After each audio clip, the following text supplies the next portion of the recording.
Hello everyone. अब हम शुरू करने वाले हैं हमारे second chapter that is insurance and NVT का सेकंड पार्ट जो है एनवीटी पर। इसके पहले हमने इंश्योरेंस रिलेटेड कंसेप्ट कंप्लीट किए थे हमारे प्रीवियस लेक्चर में, और हमने पूरा जो एक्सरसाइज है insurance related that is exercise number 2.1 वो हमने कंप्लीट किया था। आज हम शुरू करने वाले हैं एक्सरसाइज नंबर 2.2, लेकिन उसके पहले हमें एनवीटी रिलेटेड कंसेप्ट क्या है वो सारे कवर करना है। ठीक है, तो सबसे पहले एनवीटी क्या होता है वो समझ लेते हैं।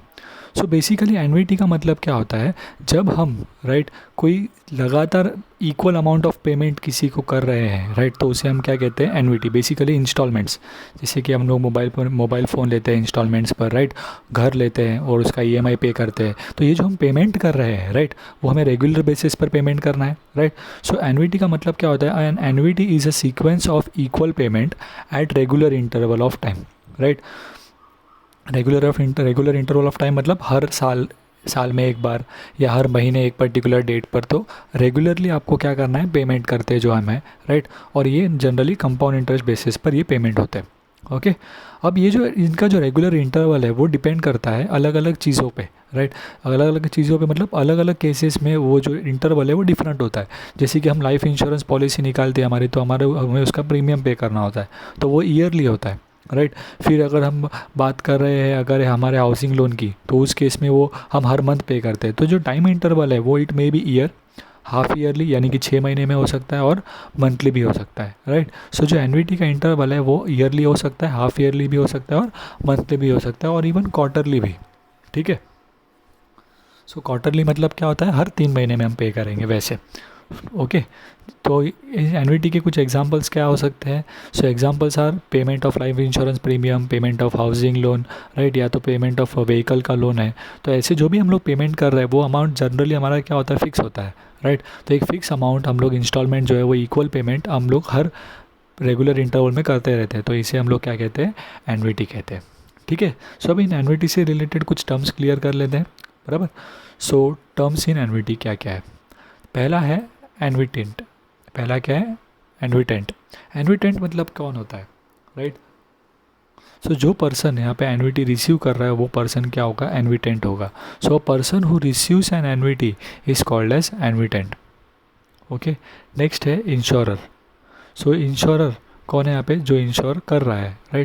सो जो कंपनी, अगर हमने इंश्योरेंस पॉलिसी निकाली है और हम एनविटी पे कर रहे हैं, सो तो ये जो पर्सन जो रहेगा, जो कंपनी है वो कौन है यहाँ पर, इंश्योरर रहेगी। तो a company usually an insurance company that insures an annuity. फिर नेक्स्ट है ओनर।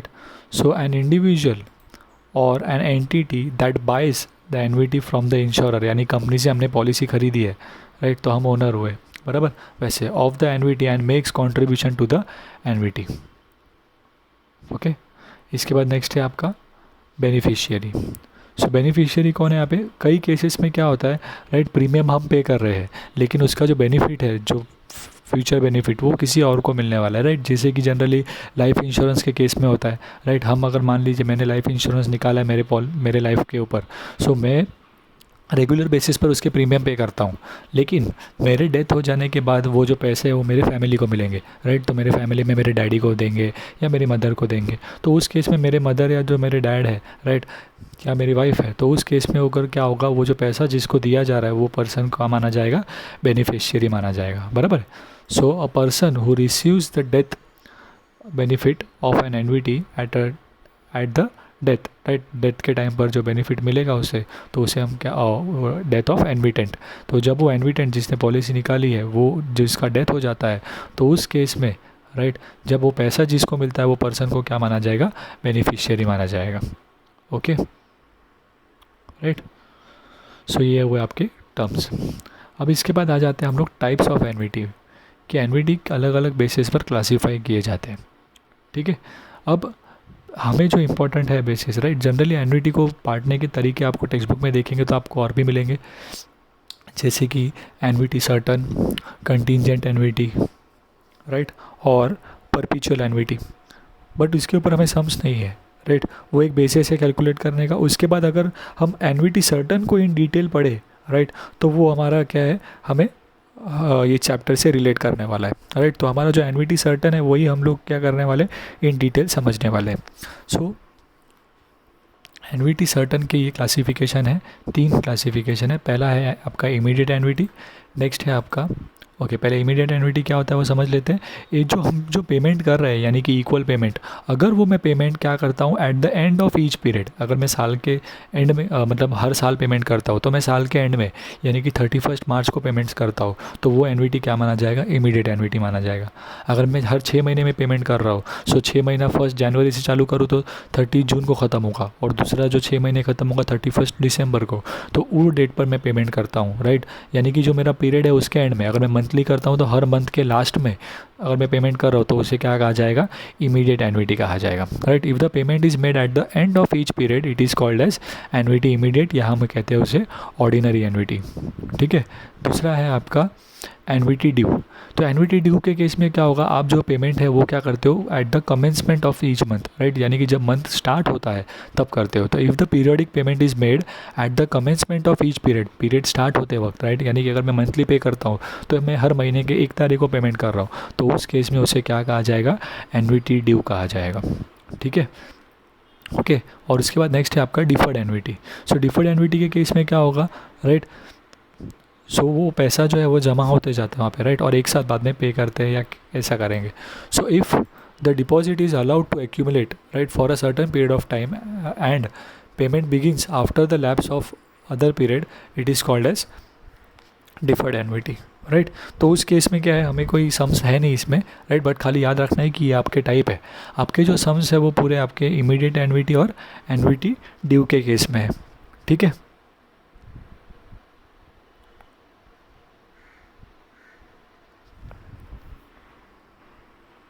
अब हम लोग शुरू करते हैं जो हमारे मेन फार्मूला है, ये तो उनका थियरी हुआ, राइट। अब हम लोग आ जाते हैं हमारे सम रिलेटेड हमें क्या क्या ज़रूरत पड़ने वाली है, राइट। सो हमें इमीडिएट एनवीटी और एनवीटी ड्यू के बारे में हमें उनके फार्मूला देखने हैं, राइट, और उसके बाद हम लोग सम्स शुरू करेंगे। तो सबसे पहले तो हम लोग शुरू करते हैं हमारा first type, that is immediate NVT. और हमने क्या बताया आपको, इमीडिएट एनवीटी में क्या पार्ट है, जो हम पेमेंट करते हैं वो हर हमेशा जो पीरियड है हमारा उसके एंड में करते हैं। तो ये वर्ड आपको याद रखना है, एंड, क्योंकि कई बार क्या होता है क्वेश्चन में वो मेंशन नहीं करते, राइट, कि ये इमीडिएट एनवीटी है या एनवीटी ड्यू है। तो आपको कैसे पता चलेगा कि इमीडिएट एनवीटी है या एनवीटी ड्यू है, तो उसके लिए आपको सब में बोला रहेगा कि जो पेमेंट हो रहे हैं वो एंड में हो रहे हैं, हर मंथ के एंड में हो रहे हैं या ईयर के एंड में हो रहे हैं। तो इससे आपको समझना होगा कि एंड बोला है इसका मतलब वो इमीडिएट एनवीटी है, राइट। उसी तरीके से अगर एट द बिगिनिंग ऑफ बोला है तो आपको समझना होगा कि वो एनवीटी ड्यू है वैसे, ओके। अब यहाँ पे आपको, जब मैं इमीडिएट एनवीटी की बात कर रहा हूँ तो यहाँ पे आपको 2 फार्मूला पढ़ने हैं। पहला फार्मूला है आपका एक्यूमुलेटेड वैल्यू का, राइट, पहला फार्मूला है आपका एक्यूमुलेटेड वैल्यू। मतलब आज अगर मैं समझो एक जैसे कि हम लोग ये निकालते हैं रेकरिंग अकाउंट, क्या करते हैं, रेकरिंग अकाउंट। बैंक में जब हम रेकरिंग अकाउंट ओपन करते हैं, राइट, और मैं चाहता हूँ कि मैं हर महीने, मैं बोलता हूँ बैंक को कि मैं 5,000 रुपये हर महीने क्या करूँगा, बैंक में डिपॉजिट करूँगा, राइट, और 5 साल बाद वो पैसा कितना हो जाएगा, बराबर। तो मैं रेगुलर पेमेंट जो कर रहा हूँ, बराबर, वो मेरा क्या हो जाएगा, एनवीटी, बराबर। बट 5 साल के बाद वो अमाउंट जमा होकर कितना होगा, राइट, वो है मेरा एक्यूमुलेटेड वैल्यू। और वो एक्यूमुलेटेड वैल्यू फाइंड करने का फॉर्मूला है, ये मतलब क्या होता है, एक्यूमुलेटेड वैल्यू। सो एक्यूमुलेटेड वैल्यू मतलब जमा होना, तो जमा होकर वो कितना हो जाएगा। अगर मैंने 5 साल तक बोला है बैंक को मैंने कि मैं 5 साल तक हर महीने 5-5 हज़ार रुपये भरने वाला हूँ, तो जो 5-5 हज़ार रुपये जो मैं भर रहा हूँ वो मेरा सी है। सी का मतलब होता है यहाँ पे एनवीटी। सी का मतलब क्या है आपका, एनवीटी है, ओके। आई मतलब आपका रेट ऑफ इंटरेस्ट से बिलोंग करता है, और एन मतलब जो आपका पीरियड है, जिससे कि मैंने आपको बोला मैं 5 ईयर्स तक पे करने वाला हूँ, तो एन आपका क्या होगा, 5 होगा, बराबर। और ये फॉर्मूला आपका होगा क्या फाइंड करने के लिए, एक्यूमुलेटेड वैल्यू फाइंड करने के लिए। इसी तरीके से प्रेजेंट वैल्यू फाइंड करने के लिए, राइट, मतलब क्या हो रहा है, कोई पर्सन अगर मुझे कह रहा है या कोई कंपनी मुझे कह रहा है कि हम लोग हर महीना आपको 2,000 रुपये के हिसाब से 2,000 रुपया देंगे, बराबर। तो आप बट ये 10 साल तक कंपनी क्या करेगा, आपको हर महीना 2,000 रुपये देगा। बट इसके लिए आज आपको क्या करना है, 5 लाख रुपए देने हैं कंपनी को। तो आप चेक करोगे ना कि आज वो जो 2,000 रुपये मुझे मिलने वाले हैं 10 साल तक, राइट, तो उसका आज का कीमत क्या है, राइट, वो मुझे फाइंड आउट करना होगा। तो इसके लिए हम लोग क्या करते हैं, प्रेजेंट वैल्यू निकालते हैं। क्या निकालते हैं, प्रेजेंट वैल्यू।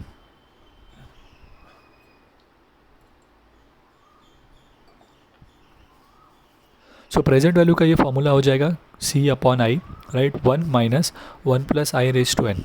ओके, तो ये तो फॉर्मूला में चेंज क्या है देखिए खाली, राइट, यहाँ पे आपका क्या है 1 plus i the whole raise to n minus 1, और यहाँ पे क्या हो जाता है 1 पहले आता है और ये वाला पार्ट बाद में। और लेकिन जब आप प्रेजेंट वैल्यू निकाल रहे हो और ये वाला पार्ट वहाँ जा रहा है, तब एन जो है वो नेगेटिव में है, ये आपको याद रखना है। ठीक है, तो इस तरीके से आप फॉर्मूला याद कर सकते हो। ये हुआ आपका एक्यूमुलेटेड वैल्यू का फॉर्मूला और ये है आपका प्रेजेंट वैल्यू का फॉर्मूला।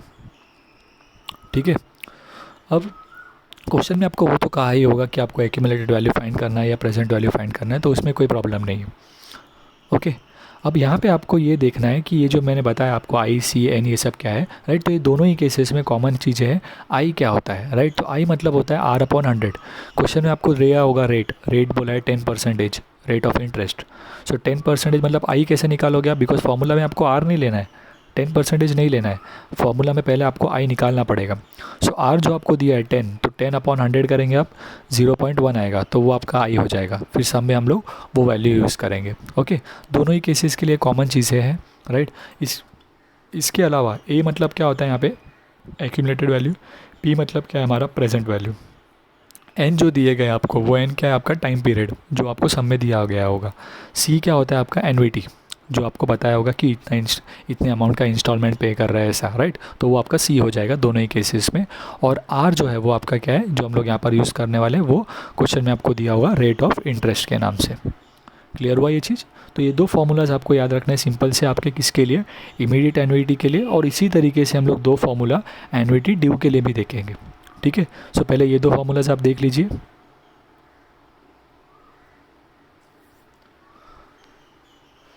ओके, अब इसमें एक और एक चीज़ आपको याद रखनी है। अगर मुझे क्वेश्चन में एनुइटी पे कर रहे हैं ऐसा एन बोला है, बट मुझे कहीं पर भी क्वेश्चन रीड करके ये नहीं पता चल रहा कि या उन्होंने मेंशन नहीं किया है कि ये इमीडिएट एनुइटी है या एनुइटी ड्यू है, ना ही उन्होंने ये बताया है कि एंड में पेमेंट कर रहे हैं या बिगनिंग में पेमेंट कर रहे हैं, तो हमें पता नहीं चल रहा कि वो इमीडिएट एनुइटी है या एनुइटी ड्यू है।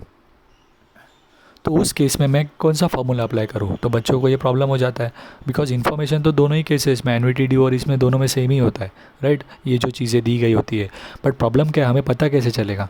तो अगर उन्होंने क्वेश्चन में कुछ मेंशन नहीं किया है तो उस समय मुझे क्या समझना है, उसे एनुइटी ड्यू समझना है। सो इंपॉर्टेंट नोट आप याद रखेंगे यहाँ पे, right, if the type of annuity is not mention in the sum, question में कुछ मेंशन नहीं किया है, we will always assume it as annuity is immediate, right, उसे हम एनुइटी इमीडिएट समझेंगे और उसके हिसाब से, राइट, हम लोग जो भी एक्यूमुलेटेड वैल्यू या प्रेजेंट वैल्यू पूछा है वो हम फाइंड करेंगे। ठीक है, राइट, तो ये इंपॉर्टेंट नोट है, आपको याद रखना है, right. In absence of information, जब आपको क्वेश्चन में कुछ इन्फॉर्मेशन दिया नहीं है, आप क्या करेंगे, उसे एनुइटी इमीडिएट समझेंगे। Okay, right. अच्छा, इसके अलावा, राइट, आपको और भी चीज़ कुछ याद रखनी है। तो अभी ये तो आपका फॉर्मूला है किसका, एक्यूमुलेटेड वैल्यू फाइंड करने का, ये आपका फॉर्मूला है प्रेजेंट वैल्यू फाइंड करने का, राइट। अब आपको यहाँ पे समझना है relation, right, relation between annuity relation between accumulated value and present value. So question में जो एक्यूमुलेटेड वैल्यू और प्रेजेंट वैल्यू है, कई बार ऐसा होता है कि सम में आपको एक्यूमुलेटेड वैल्यू दिया है और प्रेजेंट वैल्यू पूछ रहे हैं, राइट, तो उस केस में क्या है, हमने रिलेशन सेट किया है, राइट, कि ए दिया है और पी पूछा है या पी दिया है और ए पूछा है, राइट, तो उस समय हम लोग क्या करेंगे, तो उसके लिए एक फॉर्मूला है, राइट। जब आपको ए दिया है या पी पूछा है या पी दिया है या ए पूछा है, तो उस केस में आप क्या करेंगे, ये फॉर्मूला यूज़ करेंगे। तो ए मतलब क्या होता है p plus, right, p bracket में 1 plus i the whole raise to n. ये एक्चुअली और कुछ नहीं, आपने का कंपाउंड इंटरेस्ट का फॉर्मूला है, राइट। कंपाउंड इंटरेस्ट में आप निकाल देते हैं ना, amount equal to principal 1 plus r upon 100 the whole raise to n करते थे, राइट। तो वो यही वही फार्मूला है, बराबर। बट ये आपको फार्मूला कब यूज़ करना है, जब क्वेश्चन में आपको ए पूछा है, पी दिया है, या तो फिर पी पूछा है और ए दिया है, तो उस केस में आप ये फार्मूला पुट करेंगे, राइट। और एक फार्मूला है जहाँ पर आप तीन चीज़ों का रिलेशन देखते हो, that is present value, accumulated value और आपका एनवीटी। मतलब क्वेश्चन में आपको एनवीटी दिया है, राइट, ईयर के बारे में कुछ इन्फॉर्मेशन दिया नहीं है, राइट, तो उस केस में आप ये फार्मूला यूज़ करेंगे। देखिए 1 upon P minus 1 upon A is equals to I upon C. मतलब ये एक ऐसे टाइप के क्वेश्चन में यूज़ होगा जहाँ पे आपको नंबर ऑफ़ ईयर के बारे में सब में कुछ कहा नहीं है, राइट। और हो सकता है आपको ए दिया है, सी भी दिया है और आई भी दिया है, और ए आपको पी पूछ रहे हैं। हो सकता है पी दिया है, सी दिया है, आई दिया है और आपको ए पूछ रहे हैं, राइट। तो इन तीनों रिलेटेड कोई इन्फॉर्मेशन दिया है और आपको कोई एक तीनों में से कोई एक चीज़ मिसिंग है, तो आप ये फार्मूला क्या कर सकते हो, यूज़ करोगे। ठीक है, क्लियर हुआ ये आपको? ओके, सो ये फॉर्मूलाज तो आपके एक्यूमुलेटेड वैल्यू और प्रेजेंट वैल्यू फाइंड आउट करने के लिए है, जहाँ पे आपको ये बाकी सारी चीज़ें दी गई रहेंगी। बट ये जो है वो क्या है, जब आपको रिलेशन इस तरीके से जैसा मैंने आपको समझाया, उस केस में आपको खाली ये फार्मूलाज पुट करने होंगे। ठीक है, सो ये वो आपका इमीडिएट एनवीटी का। अब इसी तरीके से हम देखते हैं एनवीटी ड्यू। ओके, सो एनवीटी ड्यू में जैसे कि मैंने आपको कहा कि जो पेमेंट्स होते हैं वो बिगनिंग में होते हैं, और अगर क्वेश्चन में आपको एनवीटी ड्यू मेंशन नहीं किया और कहा है कि पेमेंट जो है वो बिगनिंग में होते हैं, तो आपको समझ जाना है कि ये आपका क्या है, एनवीटी ड्यू है। ओके, अब एनवीटी ड्यू का फार्मूला में अगेन हमें वही देखना है कि एक्यूमुलेटेड वैल्यू का फार्मूला क्या होता है, प्रेजेंट वैल्यू का फार्मूला क्या होता है, राइट। सो यहाँ पर आप रिप्रेजेंट करते हैं, दोनों में फ़र्क क्या है, ए डैश करके लिखते हैं आप। एनवीटी डी में आप क्या लिखते हैं, ए डैश, राइट, और प्रेजेंट इसमें आप उस वहाँ पे क्या लिखते थे आप, खाली ए लिखेंगे एनवीटी इमीडिएट में, और एनवीटी डी में आप ए डैश लिखेंगे। फॉर्मूला में चेंज क्या है, देखिए वो सेम फॉर्मूला है हमारा, खाली हमने यहाँ पे क्या किया, 1+i जोड़ दिया है किसके साथ, सी के आगे। ठीक है, बाकी अगर ये पार्ट हटा दें आप तो आपका फॉर्मूला सेम हो जाएगा एनवीटी इमीडिएट जैसे। फिर आप नेक्स्ट फार्मूला वैसे ही प्रेजेंट वैल्यू में अगर आपको याद रहेगा तो क्या चेंज था, 1 पहले आ जाता था, 1 माइनस ये वाला पार्ट वहाँ पर जाता था और n के आगे नेगेटिव आ जाता था, राइट। तो यहाँ पर भी वही होने वाला है, बट यहाँ पे भी चेंज क्या होगा, खाली c के आगे क्या हो जाएगा, 1+i आ जाएगा। बाकी वो जो पार्ट है आपका वो एनवीटी इमीडिएट जैसा ही है ये वाला, राइट। ओके, तो ये आपके पी डैश आपको याद रखना है, we have to write for annuity due, और फॉर्मूला में ये वाला पार्ट खाली चेंज हुआ है। ओके, बाकी चीज़ें सेम है, जैसे कि आई का मतलब हमारा R/100 होता है, राइट, बट अभी यहाँ पे खाली ए डैश और पी डैश है, राइट। तो एक्यूमुलेटेड वैल्यू जो है वो ए डैश होता है, प्रेजेंट वैल्यू जो होता है वो पी डैश होता है, बाकी एन, सी और आर तो सेम है। ओके, और इसी तरीके से हमारा रिलेशन भी चेंज होगा, राइट। तो रिलेशन में जैसे हम लोग वहाँ पे ए और पी लिखते थे, तो यहाँ पे हम लोग क्या लिखेंगे, ए डैश और पी डैश लिखेंगे। तो हमारा फॉर्मूला जैसे वहाँ पे था, ए इक्वल टू पी 1+i/n था वहाँ पे, राइट। तो यहाँ पे ए डैश पी डैश आ गया उसके जगह पर। और इसी तरीके से जो नेक्स्ट, जहाँ पर हम लोग ए, पी और सी का रिलेशन देख रहे थे, वहाँ पर भी हमें क्या आ जाएगा, डैश आ जाएगा सब में। ओके, क्लियर हुआ ये आपको? सो ये वो आपके फॉर्मूला एनवीटी ड्यू के बारे में, बराबर। इसके अलावा मैंने आपको दोनों में इंपॉर्टेंट एक नोट बताया क्या, कि जहाँ पर आपको एनवीटी ड्यू या एनवीटी इमीडिएट के बारे में कुछ इन्फॉर्मेशन नहीं दिया है, ना ही एंड या बिगनिंग के बारे में बोला है, तो उस समय आपको क्या समझना है कि वो आपका इमीडिएट एनवीटी है। क्लियर हुआ आपको ये? तो यहाँ पे हमारे ये कंसेप्ट रिलेटेड एनवीटी ख़त्म हो जाते हैं और हम लोग सम्स शुरू कर सकते हैं। ठीक है, सो आ जाते हैं हम लोग हमारे एक्सरसाइज नंबर 2.2 पर। ठीक है, जहाँ पर हम लोग एनवीटी रिलेटेड सारे क्वेश्चंस कवर करेंगे। सबसे पहले फर्स्ट क्वेश्चन क्या दिया, देखिए, फाइंड द एक्यूमुलेटेड वैल्यू, यानी कि future value basically, right, of the NVT of 800, NVT of 800,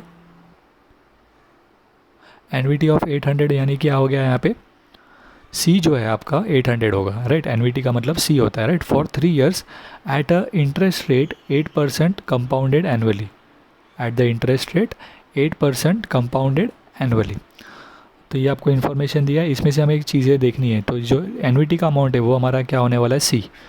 3 जो है वो हमारा क्या होने वाला है, एन, यानी कि नंबर ऑफ जो हमारा पीरियड, और आर जो है ये 8% जो है वो हमारा आर है। ठीक है, और एक इन्फॉर्मेशन हमें दिया गया है, राइट, 1.08 का क्यूब जो है वो आपको वैल्यू दे दिया है निकाल कर, राइट, बिकॉज यहाँ पे आपको इस चैप्टर में कैलकुलेशन में होगा, इन चीज़ों का ज़रूरत पड़ेगा, तो ये आपको क्वेश्चन में पहले से दिया हुआ रहता है, और इवन बोर्ड एग्जाम में भी आपको दिया हुआ रहेगा। ठीक है, तो इसका वैल्यू ऑलरेडी देकर रखा है, तो मे बी आपको सब में ये यूज़ होने वाला है, राइट। तो ठीक है, हम लोग अभी रखते हैं, अब सॉल्यूशन शुरू करते हैं। ठीक है, तो सबसे पहले हमें क्या क्या चीज़ें दी गई है वो लिखते हैं। पहले सी का वैल्यू लिखते हैं, पहले एनवीटी दिया है हमें, तो वो हमारा सी हो जाएगा 800, फिर 3 years हमारा क्या हो जाएगा, एन, और 8 जो है वो हमारा क्या हो जाएगा, आर। ठीक है, अब इसके बाद हमें पहले फॉर्मूला पुट करना है, राइट। पूछा क्या है, देखिए, एक्यूमुलेटेड वैल्यू, और ये एक्यूमुलेटेड वैल्यू आपको देखिए क्वेश्चन में किधर भी आपको पता चल रहा है क्या कि ये एक्यूमुलेटेड वैल्यू आपको किसके लिए बोल रहा है, ड्यू, एनवीटी ड्यू या एनवीटी इमीडिएट, नहीं, राइट। तो इस केस में मैं क्या समझने वाला हूँ, ये एनवीटी इमीडिएट है। अब एनवीटी इमीडिएट का फॉर्मूला जो है उसके लिए मुझे आई चाहिए, तो पहले मैं आई निकालता हूँ किसके मदद से, आर से। तो जब हर क्वेश्चन में हमेशा मुझे आर के मदद से पहले क्या निकालना होगा, आई का वैल्यू फाइंड आउट करना होगा। सो मेरा आई निकालने का फॉर्मूला क्या है, आर अपॉन 100, राइट। जहाँ पर आर मतलब मुझे दिया है 8, तो 8 अपॉन 100। अब 8 अपॉन 100 को मैं सॉल्व करूँगा तो क्या हो जाएगा, ये 2 जीरो की वजह से मुझे डेसिमल में लाना पड़ेगा, तो वो मुझे देगा 0.08। तो इस तरीके से हमने क्या निकाला, आई का वैल्यू। सो अब हमारे पास सी, आई और एन तीनों रेडी है, तो हम लोग फार्मूला पुट कर सकते हैं एक्यूमुलेटेड वैल्यू का। सो ये मेरा एक्यूमुलेटेड का वैल्यू का फार्मूला है, that is c upon i 1 + i⁻n−1। तो यहाँ पे मुझे सी भी पता है, आई भी पता है और एन भी पता है, राइट। सो अब मैं वैल्यूज़ पुट कर देता हूँ, देखिए तीनों का, राइट। तो ए तो मुझे फाइंड करना है, तो वो ऐसे ही रहेगा, और सी के जगह पे हमारा 800 आ गया, आई के जगह पे 0.08, 1 वापस से आई के जगह पर 0.08, राइट, -1, राइट। और एन के जगह पे यहाँ पे ऊपर जो था वो मेरा क्या लिया, मैंने 3 लिया है, देखिए क्लियर हुआ। तो यहाँ पे खाली हमने वैल्यू सब्सटीट्यूट किए, ओके। और अब हम लोग सॉल्व करना शुरू करेंगे।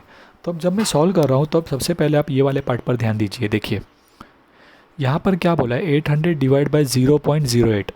तो अभी अगर मैं पॉइंट हटा देता हूँ तो पॉइंट के बाद 2 नंबर है, राइट। तो अगर ये पॉइंट हटा दूंगा तो नीचे क्या हो जाएगा, 8, और उसकी वजह से मुझे ऊपर 2 ज़ीरो ऐड करने पड़ेंगे, बराबर है। तो वो हो जाएगा 80,000।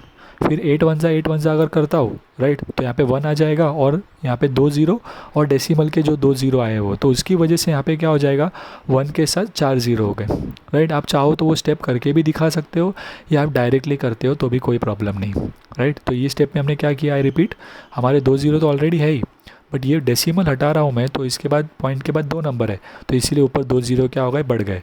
तो नीचे क्या, ऊपर क्या बचेगा, ऊपर क्या होगा, एक्चुअली 80,000 डिवाइड बाय 8 हो जाएगा। फिर 8 1 करेंगे तो वो 10,000 आ जाएगा, ठीक है। तो यही स्टेप हमें हर क्वेश्चन में यहाँ ये वाला पार्ट सॉल्व करने के लिए यूज़ करना होगा, ओके।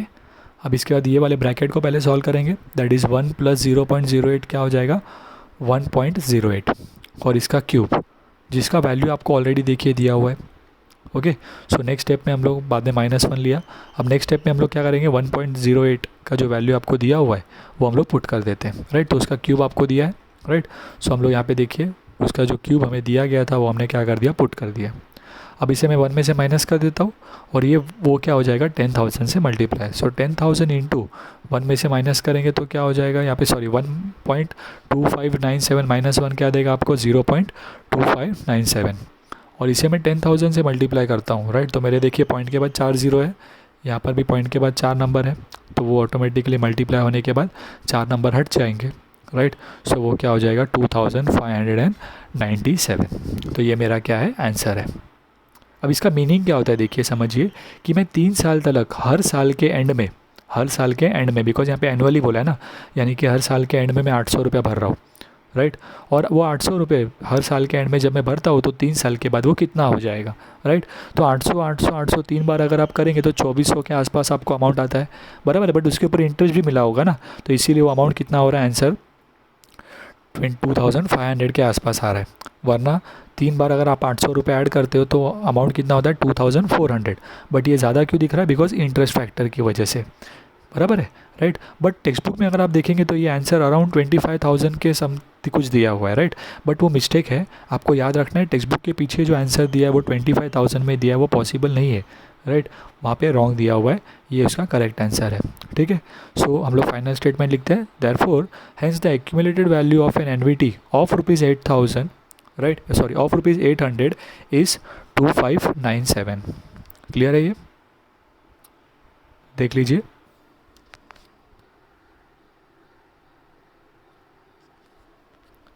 ठीक है, अब नेक्स्ट क्वेश्चन शुरू करते हैं। Question number 2। क्वेश्चन नंबर 2 में क्या दिया है, देखो, a person is invested ₹5,000 every year in finance company that offered him interest compounded at 10% per annum. ये मतलब per annum, right. What is per annum, मतलब हर साल। What is accumulated value, right, after what is the amount accumulated after 4 years. तो अगर आपको वहाँ पे पता चल गया कि ए फाइंड करना है या पी, तो एक्यूमुलेटेड पूछा है तो ए फाइंड करना है, ये एक। दूसरा आपको इमीडिएट है या ड्यू, तो क्वेश्चन में देखो दिया है क्या, किधर एंड या स्टार्ट, राइट। एवरी ईयर खाली बोला है, बट एंड में या बिगिनिंग में वो बोला है क्या, नहीं। तो हम लोग क्या समझेंगे, ये इमीडिएट एन्युटी है। ओके, इसके बाद नेक्स्ट है आपका, अभी पूछा गया आपको एक्यूमुलेटेड वैल्यू। तो इसके लिए अगेन मुझे 3 चीज़ें लगेगी। वो हर ईयर कितना इन्वेस्ट कर रहा है, 5000, तो वो 5000 क्या होने वाला है हमारा, सी होगा, बराबर है, राइट। तो हम लोग ले लेते हैं जो जो वैल्यू हमें दिए गए। तो 5000 हर साल इन्वेस्ट करे तो सी हमारा 5000। कितने साल के बाद का पूछ रहे हो, 4 ईयर्स के बाद, राइट। तो एन क्या होने वाला है आपका 4। सेकेंड आपको पूछता है, दिया है आर, राइट, कितना बोला है 10%, तो वो हमारा आर हो जाएगा। बट सब में हमें पता है कि हमें आर नहीं यूज़ करना है, हमें क्या यूज़ करना है, आई। सो आई निकालने का फॉर्मूला क्या है हमारा, राइट, आर अपॉन 100, जो कि होगा 10/100, और इसे हम लोग सॉल्व करेंगे तो मिलेगा 0.1। ओके, फिर हम लोग निकालते हैं ए का वैल्यू। तो ए का लिए हमारा फॉर्मूला है, right, c upon i 1 + i⁻n-1। Okay, अब हमारे पास सारे वैल्यूज़ रेडी है, तो हम लोग क्या करते हैं, फॉर्मूला में, राइट, सारे वैल्यूज़ पुट करते थे।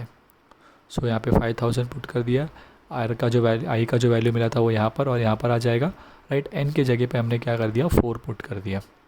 अब इसके बाद हम इसे सॉल्व करने वाले हैं, राइट। जैसे कि मैंने आपको कहा, तो कैसे सॉल्व करूँगा, पॉइंट के बाद एक नंबर दिया है तो ऊपर एक 0 बढ़ जाएगा, तो 5000 के बजाय वो कितना हो जाएगा, 50000, और नीचे 1 है तो वो तो वैसे ही कोई मतलब नहीं रहेगा। तो एक्यूमुलेटेड वैल्यू इक्वल टू 5000, बाद में ब्रैकेट सॉल्व होगा, राइट। सो 5000 क्या हो जाएगा, 50000 हो जाएगा। और ये वाला पार्ट ऐड हो गया यहाँ पे, देखिए 1.1⁻⁴ - 1, और ये 1.1⁴ जो है वो आपको वैल्यू ऑलरेडी देखिए दिया हुआ है। सो मैं यहाँ पे लिख देता हूँ, 1.1 की जगह पे उसका वैल्यू लिख दिया हमने। अब हम लोग इसे माइनस करते हैं। सो जब हम माइनस करते तो 50000 ऐसे का ऐसे ही रख रहे हैं, राइट, और ये माइनस करके कितना आ जाएगा, 0.4641, और इसे मुझे 50000 से मल्टीप्लाई करना होगा, राइट। सो अगर मैं 4 नंबर को, मुझे पता ही है कि पॉइंट के बाद 4 नंबर दिए तो ये 4 0 क्या हो जाने, वैसे ही कट हो जाने हैं, ठीक है। अब खाली मुझे 5 से अगर मैं 4641 मल्टीप्लाई करता हूँ तो मुझे आंसर मिल जाएगा, राइट, 23,205, राइट। ये मैं कैलकुलेशन आपको नहीं करके दिखा रहा हूँ, मैं बता रहा हूँ मैं कैलकुलेशन कैसे किया है मैंने, राइट। बट सबके कैलकुलेशन करने के तरीके अलग होते हैं, राइट, तो इसीलिए मैं वो कैलकुलेशन करके नहीं दिखा रहा हूँ।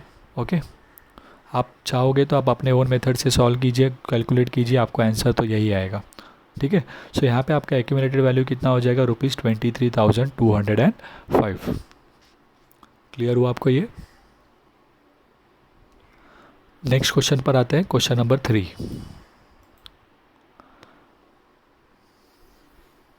क्या बोला है देखिए यहाँ पे, find the amount accumulated after 2 years. मतलब अगेन आपको ये पूछा है, if the sum of ₹24,000 is invested every 6 month, right, at 12% per annum, compounded half yearly, right, और गिवन आपको बोला है 1.06⁴ इक्वल टू 1.2624। ओके, तो अब ये क्वेश्चन में देखिए हमें पूछा क्या है, ए, और दूसरा आपको एन्युटी इमीडिएट या इसके बारे में कुछ कहा नहीं है, राइट, क्योंकि एंड में पे कर रहे हैं या स्टार्ट में पे कर रहे हैं बोला नहीं है। तो हम लोग क्या समझने वाले हैं, इसे इमीडिएट समझने वाले हैं। बट इसके अलावा आपको क्वेश्चन में कुछ अलग दिख रहा है क्या, देखिए और खुद सोचिए।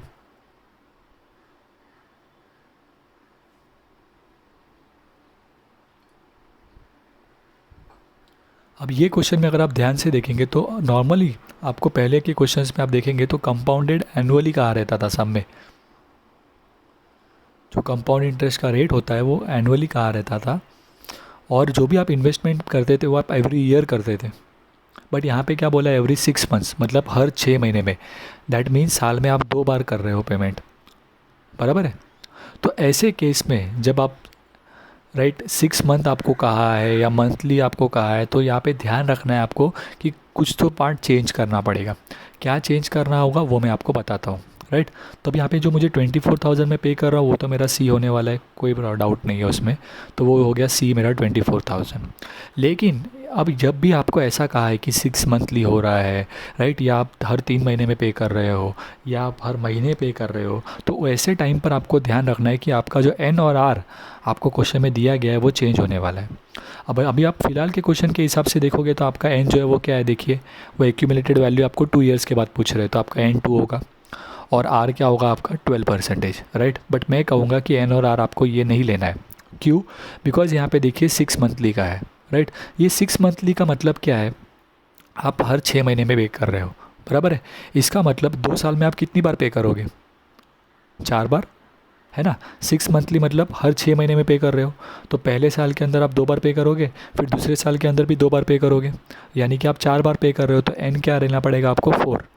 और उसी तरीके से जो आर है आपका, राइट, ये जो 12% है तो पूरे साल का है ना, बराबर। बट इंटरेस्ट जब आपको मिलता है तो वो तो आपको हर 6 महीने में देगा, बराबर।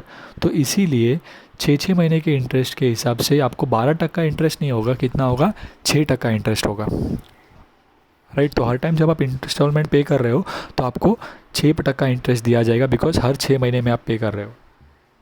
तो इसके लिए बेसिक एक सिंपल मैंने टेबल बनाया है, देखिए मैं आपको बताता हूँ। ये हमारा कंसेप्ट है, ओके। ये सम का पार्ट नहीं है, ये कंसेप्ट है। जब भी आपको 6 monthly, that means half yearly, हर 3 महीने में पे कर रहे हो मतलब क्वार्टरली, और हर मंथ पे कर रहे हो यानी कि मंथली, ऐसा जब आपको क्वेश्चन में कहा है तब आपको क्वेश्चन में दिया हुआ एन और आर को चेंज करना है। जो भी आपको क्वेश्चन में एन दिया होगा आप उसे क्या करेंगे, इंटू 2 करेंगे, क्योंकि हाफ ईयरली मतलब साल के 2 हिस्से हो गए। और आर को आपको क्या करना पड़ेगा, डिवाइड बाई 2 करके लेना होगा सम में, यानी कि हम 12 के बजाय क्या लेंगे, 6 लेंगे, राइट। कभी हाफ ईयरली बोला होगा तो। अगर क्वार्टरली कहा होगा तो हम एन को इंटू 4 करेंगे और आर को डिवाइड बाय 4 करेंगे। अगर मंथली कहा होगा तो एन को इंटू 12 करेंगे और आर को डिवाइड बाय 12 करेंगे, राइट। तो ये चेंजेस आपको एन और आर में करना है, डिपेंडिंग क्वेश्चन में अगर हाफ ईयरली का है, क्वार्टरली का है और मंथली का है। तो अगर वो ईयरली हो रहा है, इन तीनों में से कुछ भी बोला नहीं है, तो जैसे हम नॉर्मली कर रहे थे फर्स्ट 2 क्वेश्चन में हमने किया, वैसे ही करना है। ये पार्ट आपको कब करना है, जब आपको क्वेश्चन में ऐसा दिखेगा कि 6 मंथली या क्वार्टरली हो रहा है तब, ठीक है, राइट। तो अभी यहाँ पे 6 मंथली बोला था इसीलिए, और हाफ ईयरली बोला है तो हमें पता चल जाएगा कि ये हाफ ईयरली वाला है, तो एन और आर को मुझे बदलना होगा। तो मुझे जो भी मेरा एन दिया है, यहाँ पे एन 2 दिया है तो मैं 2 इंटू 2 कर दूंगा तो 4 लूँगा, राइट। अगर एन 5 ईयर्स बोला होता तो 5 इंटू 2 10 लेता, ओके। सो यहाँ देखिए मेरा एन जो है वो क्या हो जाएगा, यहाँ पे 2 दिया है और मुझे इंटू 2 करना होगा बिकॉज हाफ ईयरली बोला है, तो 2 इंटू 2 क्या हो गया, 4। फिर मेरा आर लेना है मुझे, आर मुझे 12 दिया है, बट मुझे पता है आर को क्या करना पड़ेगा, हाफ ईयरली बोला है इसीलिए डिवाइड बाई 2 करना होगा। सो मेरा आर क्या हो जाएगा, 12 डिवाइड बाई 2 यानी कि 6%, ओके। सो मेरे एन और आर चेंज हो गए। देखिए क्वेश्चन के हिसाब से अगर मैं जाता तो 2 और 12 लेकर सम सॉल्व कर देता, बट ये चेंज हुआ किसकी वजह से, 6 मंथली और ये हाफ ईयरली बोला है ना, इसकी वजह से, ठीक है। तो इसी तरीके से अगर सम में क्वार्टरली बोला होता तो हम क्या करते, एन को इंटू 4 करते और ये डिवाइड बाय 4 करते। आई होप ये कंसेप्ट आपको समझा है, राइट। तो अगर आपने फार्मूला के लिए कोई नोट्स बनाया है तो ये वाला जो कंसेप्ट है ये भी आप उस फार्मूला वाले जगह पर लिख दीजिएगा, ओके। सो मैं अभी इसे निकाल देता हूँ। अब आगे कंटिन्यू करते हैं। हमारा सम आर रेडी है हमारे पास, एन और सी सारी चीज़ें रेडी है, तो हम लोग अक्यूमुलेटेड वैल्यू फाइंड कर सकते हैं, राइट। बट इसके पहले मुझे आई निकालना होगा। तो आई क्या होगा, मेरा जो भी 6 है, 6% यानी कि आर अपॉन 100 करना होगा, राइट। सब 6/100 क्या देगा मुझे, 0.06। सो मेरा ए का वैल्यू क्या हो जाएगा यहाँ पे, राइट। ए का फॉर्मूला ये पुट कर दिया मैंने, और मेरे पास सी, आई और एन तीनों चीज़ें रेडी है। सो मैं अभी क्या कर सकता हूँ, फॉर्मूला में वो वैल्यूज़ पुट कर देता हूँ, राइट। और हमेशा की तरह जैसे कि मैंने आपको कहा, हम लोग इसकी वजह से ऊपर 2 ज़ीरो लेंगे, फिर नीचे बचेगा 6, तो 6 1 जा और 6 4 जा 24 होता है, राइट। तो 4 और 3 ज़ीरो और 2 ज़ीरो एक्स्ट्रा आया, राइट। तो वो कितना हो जाएगा, 4 लाख हो जाएगा। कितना हो जाएगा, 4 लाख। सो ए का वैल्यू क्या हो गया, 4 लाख, और ये वाला पार्ट 1 + 0.06 क्या हो गया, 1.06 रेज़ टू 4 माइनस 1। और ये 1.06 रेज़ टू 4 का वैल्यू देखिए क्वेश्चन में दिया था, बराबर। तो अगर आपको एग्ज़ाम में क्लिक नहीं हुआ ये चेंज करना, राइट, तो आगे जाके आपको फिर अटक जाओगे। क्यों, अगर आपने N2 लिया होता, एन अगर आपने n का वैल्यू 2 लिया होता, सो यहाँ पे 1.06 रेज़ टू 2 आया होता आपको, फिर आप यहाँ पे वैल्यू सर्च करते तो वो तो आपको दिया ही नहीं था। तो तभी भी आपको याद आना चाहिए कि हाँ रे कुछ तो मिस्टेक कर दिया है, फिर आप इंटू 2 करके ले लीजिएगा, ओके। अगर आपको याद नहीं आया तो, बट मेरे हिसाब से अगर आपने ये चीज़ सीखा है और आपको पता है तो वो याद आ ही जाएगा, ओके। सो इसके बाद अब इसे सॉल्व करते हैं। तो इसका वैल्यू जो दिया हम लोग वो ले लेते हैं, ओके। अब इसे माइनस करेंगे। सो माइनस करने पर वो देगा मुझे 0.2625, और फिर मैं उसे 4 लाख से मल्टीप्लाई करता हूँ तो वो हो जाएगा मेरा 1,05,000 रुपीज़। यानी कि अगर हर साल, राइट, 2 साल तक, साल में 2 बार अगर मैं 24,000 ऐसे पे करता हूँ, राइट, तो वो अमाउंट जमा होकर कितना हो जाएगा, 1,05,000, राइट। तो सोचिए ना, अगर मैं साल में 2 बार ही भर रहा हूँ तो 24 और 24 कितना होएगा, 48। तो वो एक्यूमुलेट होकर इतना ज़्यादा तो नहीं हो सकता। क्योंकि साल में मैं 1 साल के अंदर 2 बार भर रहा हूँ, तो यानी कि 2 साल के अंदर मैंने 4 बार भरा होगा। 24 × 4 करेंगे तो कहीं ना कहीं पर कितना हो जाता है, 96,000, और उसके ऊपर इंटरेस्ट यानी कि 1,05,000 ठीक लग रहा है, बराबर है। So your accumulated value is 1,05,000, ये आपका आंसर हुआ। तो ये सब आपके लिए इंपॉर्टेंट रहेगा, क्यों, बिकॉज यहाँ पे 6 मंथली के हिसाब से हमने सॉल्व किया है, बराबर। इसके बाद नेक्स्ट क्वेश्चन देखें, right. Question number 4, question number 4 में देखो आपको क्या बोला है, राइट। यहाँ पे वो बोल रहे हैं find accumulated value after 1 year of an annuity immediate. Mention किया एन्युटी इमीडिएट, तो हमें सोचना ही नहीं है एन्युटी ड्यू के बारे में, उसका फॉर्मूला आएगा, और वो भी ए का, बिकॉज एक्यूमुलेटेड वैल्यू पूछ रहे हैं। इन विच 10,000 आर इन्वेस्टेड, यानी कि सी आपका हो गया 10,000 एवरी क्वार्टर का है। देखिए क्वार्टर का मतलब क्या हो जाएगा, 4 वाला पार्ट, याद है ना वो टेबल मैंने बताया अभी आपको, राइट। तो एवरी क्वार्टर बोला है, और यहाँ पे कंपाउंडेड के आगे भी बताया ना क्वार्टर, राइट। तो इससे समझ जाना है आपको एन और आर दोनों ही आपको चेंज करना है। क्या करना है, 4 याद रखना है। हाफ ईयरली बोला तो 2, क्वार्टरली बोला तो 4, मंथली कहा तो 12, बराबर। सो यहाँ पे मैं सी दिया है मुझे, बट ये तो मैं सी वो यही लेने वाला हूँ, बट 1 के साथ एन क्या करना पड़ेगा मुझे, इंटू 4 करना होगा।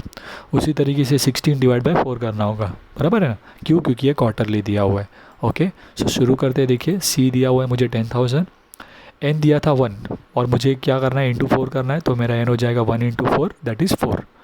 फिर आर दिया था मुझे 16, लेकिन मुझे डिवाइड बाय 4 करना है, सो मेरा आर हो जाएगा 16 डिवाइड बाय 4 दैट इज़ 4%। इसके बाद अब हम लोग आई निकालेंगे, तो यहाँ पे आर ऑलरेडी आ गया है, ठीक है। सो आई के जगह पे हम लोग R/100 दैट इज़ 4/100, राइट। आप ये 16/100 नहीं लीजिएगा, बिकॉज हमने आर चेंज किया है। ओके, सो 0.04 आ गया वो, और इसके हिसाब से हम लोग एक्यूमुलेटेड वैल्यू फाइंड करेंगे। सो हमारे रेगुलर स्टेप्स, पहले हम लोग फार्मूला पुट कर रहे हैं, फिर फार्मूला के बाद मैं क्या करता हूँ, मेरे वैल्यूज़ पुट कर देता हूँ उसमें। अगेन पॉइंट के बाद मैं यहाँ पे देखिए 0.4 है, तो अगेन 2 0 डाल देता हूँ ऊपर। ओके, फिर नीचे बचेगा 4 1 जा, और 400 और 4 को कैंसिल करना है आपको डायरेक्ट। 4 1 जा 4 25 टाइम 100 होता है, राइट। तो ये 25 हो जाएगा ये पूरे पार्ट के जगह पे, और इसके आगे 4 0 रहेंगे, राइट। तो वो हो जाएगा आपका 2,50,000। ओके, और ये वाले पार्ट में हमने 1 + 0.04 ऐड कर दिया,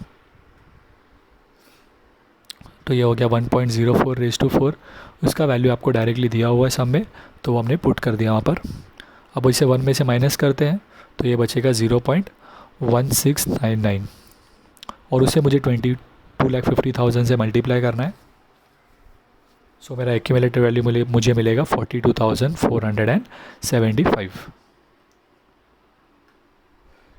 आखिर में मैं फाइनल स्टेटमेंट लिखता हूँ उसका, hence accumulated value will be rupees 42,475। Clear हुआ ही आपको, राइट। नेक्स्ट क्वेश्चन पर आ जाते हैं, क्वेश्चन नंबर 5 पर।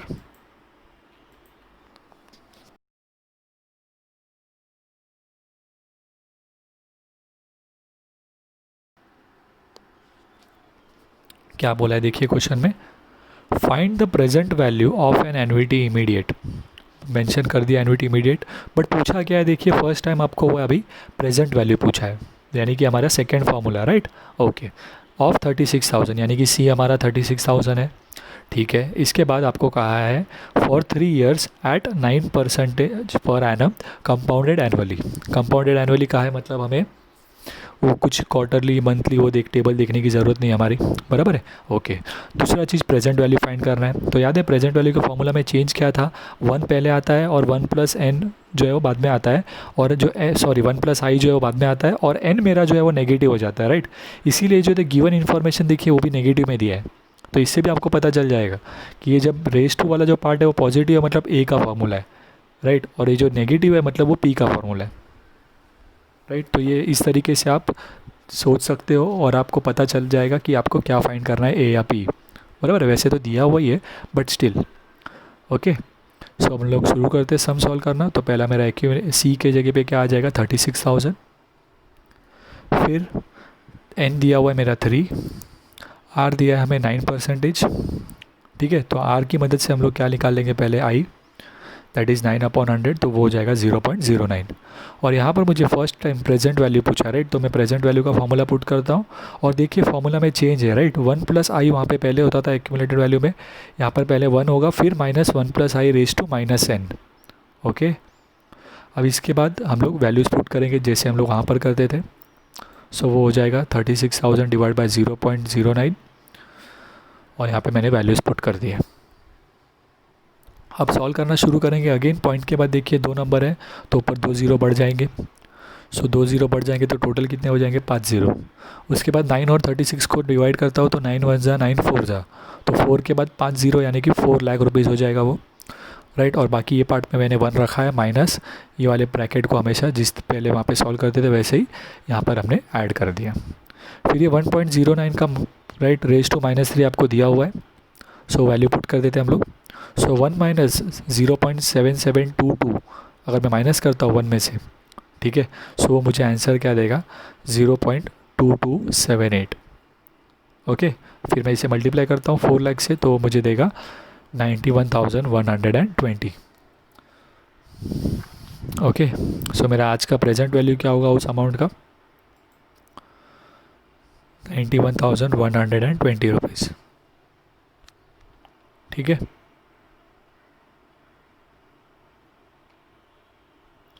नेक्स्ट क्वेश्चन पर आते हैं। क्वेश्चन नंबर 6 आज के लिए लास्ट क्वेश्चन होगा हमारा। Question number 6, find the present value of an ordinary annuity. याद है ये ऑर्डिनरी एन्युटी कंसेप्ट में हमने बताया था आपको, एन्युटी इमीडिएट का दूसरा नाम है ऑर्डिनरी एन्युटी, राइट। अगर आपने ध्यान नहीं दिया तो वापस से जाके देखिएगा, जहाँ पे हमने 3 टाइप में क्लासीफाई किया था वहाँ पे लिखा हुआ था इमीडिएट एन्युटी का ही दूसरा नाम है आपका, right, ordinary annuity.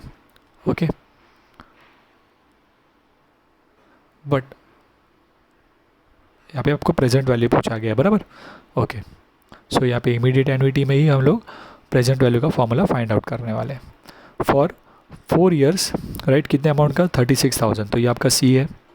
For 4 years बोला यानी कि आपका N4 हो जाएगा, और रेट क्या है आपका 14%, और कंपाउंडेड एनुअली का है तो मुझे N और R के डिवाइड मल्टीप्लाई के बारे में सोचने की ज़रूरत नहीं है।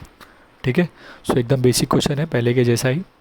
3 चीज़ें दी गई है मुझे, C दिया हुआ है 63,000, N दिया हुआ है 4 और I दिया हुआ है हमें 14%। सो पहले हम लोग I निकाल लेते हैं, सॉरी R दिया है 14, I हम लोग निकालेंगे R/100 करके, दैट इज़ 14/100, तो 0.14। अब इसके बाद P निकालना है मुझे, उसका फॉर्मूला ये हमने ले लिया, राइट। और अब मैं वैल्यूज़ पुट कर देता हूँ, देखिए सारे वैल्यूज़ आ गए। अब हमें सॉल्व करना होगा इसमें, तो अगेन पॉइंट के बाद 2 नंबर है तो ऊपर 2 ज़ीरो बढ़ा देता हूँ मैं, और फिर मैं 14 के साथ कैलकुलेशन करने देखता हूँ। ठीक है, सो 1463 तो कैंसिल नहीं होगा, बट 630 कैंसिल होगा 14 से, राइट। तो आपको सोचना होगा, राइट, और वो सॉल्व करके मिलेगा आपको 4,50,000। बाकी ये पार्ट 1 - 1 प्लस ये हो गया आपका 1.14 रेज़ टू -4, इसका वैल्यू आपको दिया हुआ है यहाँ पे, राइट, तो हम लोग पुट कर देते हैं। फिर 1 - 0.5921 माइनस करते हैं हम लोग, राइट, तो 0.4079। अब कई बार बच्चे गलती क्या करते, देखिए एक्यूमुलेटेड वैल्यू में क्या करते थे हम लोग, 1 पॉइंट पहले आता था और 1 बाद में माइनस होता था, राइट। तो वो जो भी पॉइंट के बाद दिया गया नंबर है वो डायरेक्टली नीचे आ जाता था। अगर आपको समझ रहा है मैं क्या बोल रहा हूँ, राइट। जो हम लोग एक्यूमुलेटेड वैल्यू के फॉर्मूला में क्या होता था, 1 पॉइंट वाला जो पार्ट है वो पहले होता था और 1 बाद में होता था, तो हमें हैबिट हो जाती है कि पॉइंट के बाद वाला नंबर डायरेक्टली लिख दो इधर, बराबर है। बट यहाँ पे ऐसा नहीं होता, 1 माइनस, राइट, 0.5921, बच्चे क्या करते घाई घाई में एक्यूमुलेटेड वैल्यू जैसे ही 0.5921 यहाँ पे लिख देते, फिर मल्टीप्लाई करने का आंसर रॉन्ग मिल जाता है। मतलब आपने पूरा स्टेप सब राइट किया बट एंड में आंसर रॉन्ग हो गया, तो वो ध्यान रखना है, छोटी सी गलती है ये। 1 माइनस 0 पॉइंट ये करोगे तो आंसर क्या होगा, 0 पॉइंट चेंज हो जाएगा, ये वाला वैल्यू नहीं आएगा यहाँ पर, राइट। सो माइनस करके आपको कैलकुलेट करना होगा, फिर आप लिखेंगे यहाँ पर। ओके, सो ये अमाउंट आने के बाद आप मल्टीप्लाई करेंगे तो आपको आंसर मिल जाएगा 1,83,555। क्लियर हुआ ये। हेंस यहाँ पे आपका प्रेजेंट वैल्यू ऑफ एनवीटी क्या हो जाएगा, अगर से एनवीटी 63,000 है सो आपका उसका प्रेजेंट वैल्यू कितना हो जाएगा 1,83,555। क्लियर हो आपको, राइट। तो ये कुछ क्वेश्चंस आज हमने कंसेप्ट पढ़ा एनवीटी के बारे में और कुछ क्वेश्चंस कवर किए हमने। अभी आगे जो है हमारे बचे हुए क्वेश्चंस जहाँ पर हम लोग रिलेशन वाले क्वेश्चंस भी देखेंगे और हमें एनवीटी ड्यू वाले क्वेश्चंस भी देखने हैं, वो हम लोग नेक्स्ट लेक्चर में कवर करेंगे, राइट। और नेक्स्ट लेक्चर में हमारा ये टॉपिक जो है वो पूरा कंप्लीट हो जाएगा। ओके, सो आज का लेक्चर हम लोग यहीं पर स्टॉप करेंगे। अगर आपको ये वीडियो पसंद आया तो आप ये वीडियो आप अपने फ्रेंड्स के बीच शेयर कीजिए, हमारे वीडियो को लाइक कीजिए, और अगर अभी तक हमारे चैनल को सब्सक्राइब नहीं किया है तो हमारे चैनल को सब्सक्राइब कीजिए।